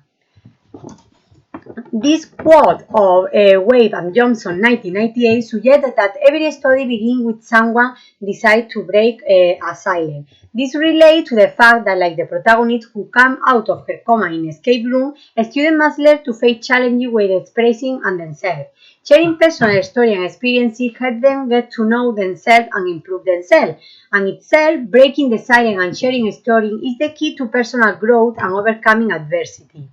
And guiding students through escape room as described in this novel not only promotes personal growth and evolution, but also provides tools to life challenges, including brain diseases. Always is important to avoid stigma, isolation, and loneliness. It proposes that quality methodology such as narrative inquiry is very important in this novel. Through an escape room can promote educational inclusion, overcome obstacles, and everything in learning. So the methodology narrative inquiry creates environments where every voice is heard, allowing participants to share their unique perspective and learn from each other. Clandin 2006, fostering inclusive education and feedback, learning to learn. So overall, integrating escape room experience into the narrative-based education offers a rich opportunity for students to connect the reality of the illness, above all brain diseases. And this research underscores the potential of immersive storytelling, not only foster empathy, but also cultivate critical thinking and emotional intelligence, enriching student understanding and facing health challenges. Here you can see the bibliography as I use along the conference. Caron Rita 2006, Clandin 2006, Torres Caro 2023, and Wade and Johnson 1998. And how not to say thank you very much for your attention, consideration and support. Here you can see my social network and my website lachicadelaparadamental.es in case you want to hear my real case and analyze my research. I look forward to the possibility of future collaboration and continued engagement. If you have any questions, don't hesitate to ask me now. Your thoughtful question will enrich the discussion more. Thank you very much.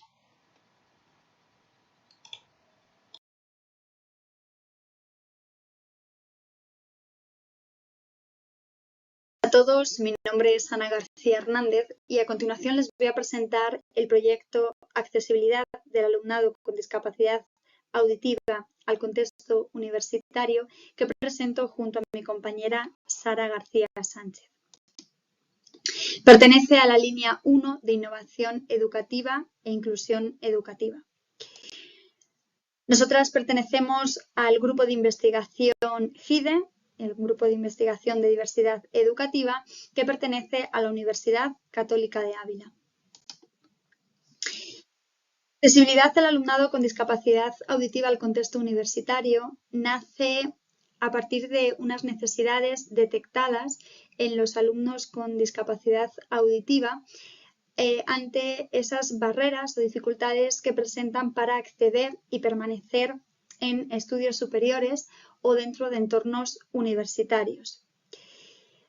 El 81,8% de las personas con discapacidad auditiva no accede a estudios universitarios, lo cual nos da para reflexionar mucho sobre si se cumplen esa igualdad de oportunidades a los contextos de educación superior y también nos invita a ver un poquito más allá sobre cómo podemos reducir las barreras que dificultan su acceso y permanencia, así como las posibilidades que tenemos para asegurar la accesibilidad de este colectivo.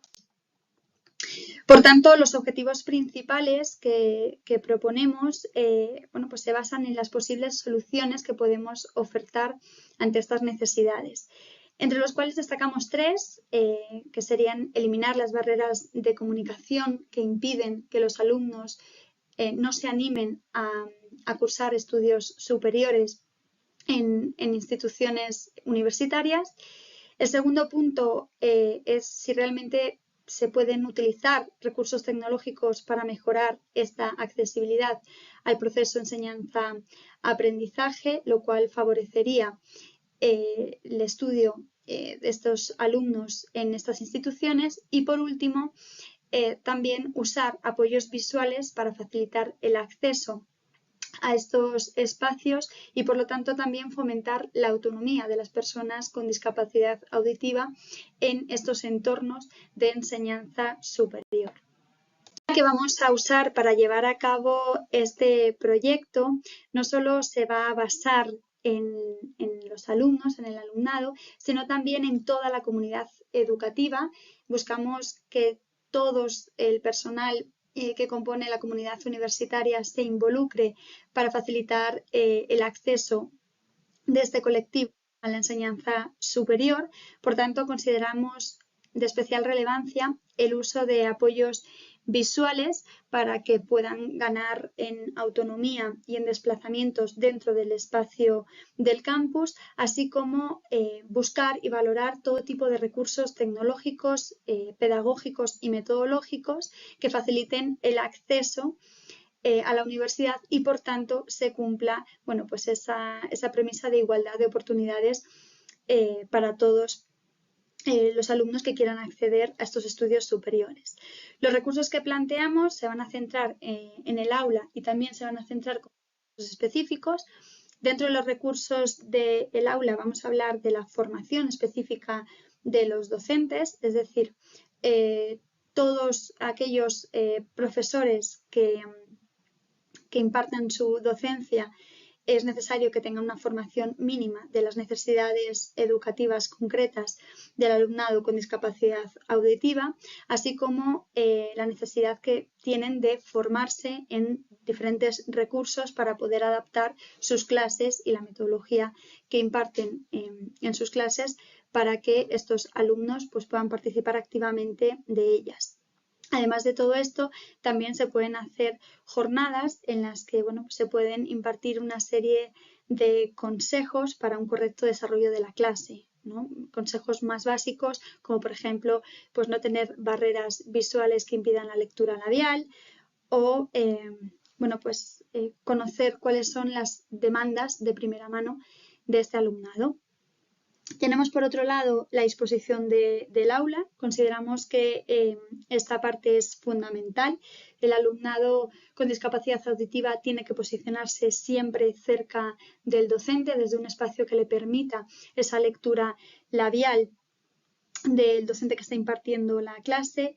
También orientar o buscar una clase en la que el ruido ambiente sea prácticamente inexistente, lo cual va a facilitar también la comprensión de toda la materia que estamos impartiendo. Asimismo también, que los docentes cuenten con los recursos y apoyos tecnológicos suficientes para poder llevar a cabo su docencia. Asimismo también, si nos centramos en los recursos más específicos, tenemos que contar con la posibilidad de contar con intérpretes de lengua de signos, lo cual va a facilitar mucho la comprensión del temario que están impartiendo los alumnos y va a facilitar aquellas cuestiones que sean más técnicas a las que un docente no pueda llegar y facilite la comprensión del alumno.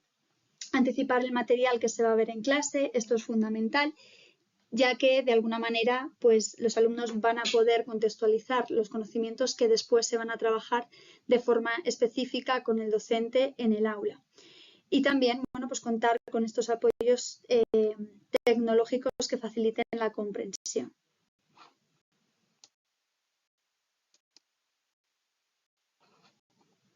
Las necesidades detectadas, podemos concluir que las instituciones de enseñanza superior realmente no cuentan con los apoyos suficientes para poder albergar estudiantes con discapacidad auditiva entre sus aulas.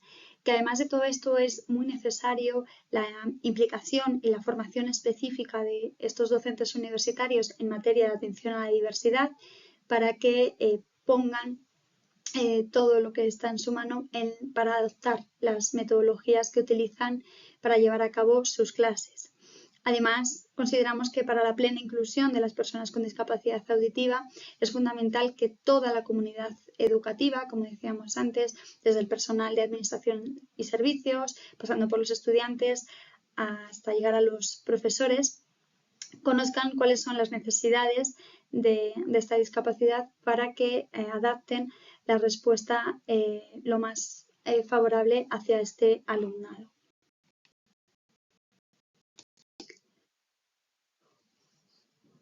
Como resultado, bueno, pues esperamos mejorar la experiencia social y académica de este colectivo, mejorando así su permanencia y facilitando el acceso siempre a estudios superiores.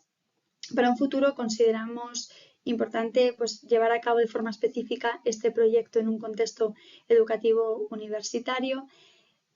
Para ello va a ser fundamental la firma de colaboración con entidades que desarrollen actividades con personas con discapacidad auditiva y la finalidad última de este proyecto pues, pasaría por ser referentes de educación inclusiva. Muchas gracias y quedamos a su disposición.